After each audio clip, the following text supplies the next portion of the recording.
सत्तेमध्ये सहभागी असूनही वारंवार विरोधाची भूमिका घेणाऱ्या शिवसेनेबद्दल भाजपमध्ये नाराजी वाढते। या वाढत्या नाराजीतूनच शिवसेनेची डोकेदुखी कायमची संपवावी असा एक मतप्रवाह भाजपमध्ये वळवतोय। त्यासाठी सरकार बरखास्त करून थेट मध्यवर्ती निवडणुकीला सामोरं जावं याकरता भाजपच्या काही आमदार आणि नेत्यांकडून मुख्यमंत्र्यांवर दबाव वाढतोय। अमित शहा पुढच्या आठवड्यात महाराष्ट्राच्या दौऱ्यावर येत आहेत। त्यांच्यासोबत याबाबतीत चर्चा होण्याची शक्यता आहे। डिसेंबर 2014 मध्ये शिवसेना सत्तेत सहभागी झाली। मात्र सत्तेत सहभागी असूनही शिवसेनेनं अनेकदा सरकार विरोधात भूमिका घेतली। स्थानिक स्वराज्य संस्थांच्या निवडणुकीत तर शिवसेना भाजपमधील संबंध टोकाला गेले। सरकारमध्ये असूनही प्रत्येक मुद्द्यावर शिवसेनेने सरकार आणि मुख्यमंत्र्यांविरोधात भूमिका घेतली। भूसंपादन कायदा, नोटबंदी, सर्जिकल स्ट्राईक, काश्मीर मुद्दा, जीएसटी, तूर खरेदी आणि आता शेतकऱ्यांची कर्जमाफी अशा विविध विषयांवर शिवसेनेनं भाजपची कोंडी केली।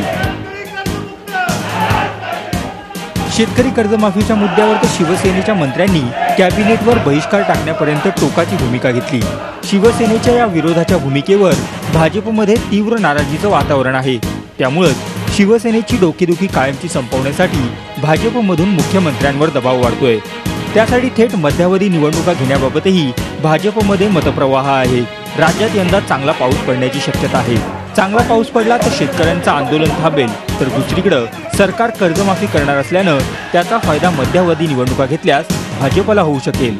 त्यामुळे डिसेंबर 2017 मध्ये गुजरात बरोबर महाराष्ट्रात मध्यावधी निवडणुका घ्याव्यात असा मतप्रवाह भाजपमध्ये तीव्र होत आहे।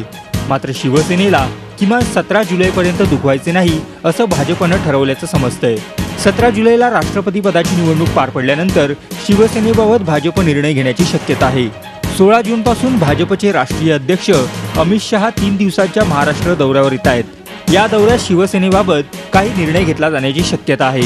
दुसरीकडे शेतकरी कर्जमाफीवरून राज्यभर शेतकऱ्यांमध्ये असलेली नाराजी लक्षात घेता मध्यावधी निवडणुका घेतल्यास त्याचा फटका बसणार नाही ना, याचा विचारही भाजपमध्ये सुरू असल्याचं समजतंय। 2014च्या लोकसभा निवडणुकीनंतर राज्यात झालेल्या प्रत्येक निवडणुकीमध्ये भाजपला घवघवीत यश मिळाले।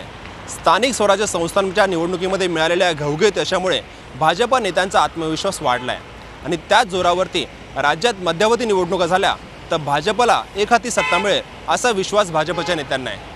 तर दुसरीकडे शेतकरी आंदोलनाचा फटकाही बसण्याची भीती भाजपच्या काही नेत्यांना वाटते।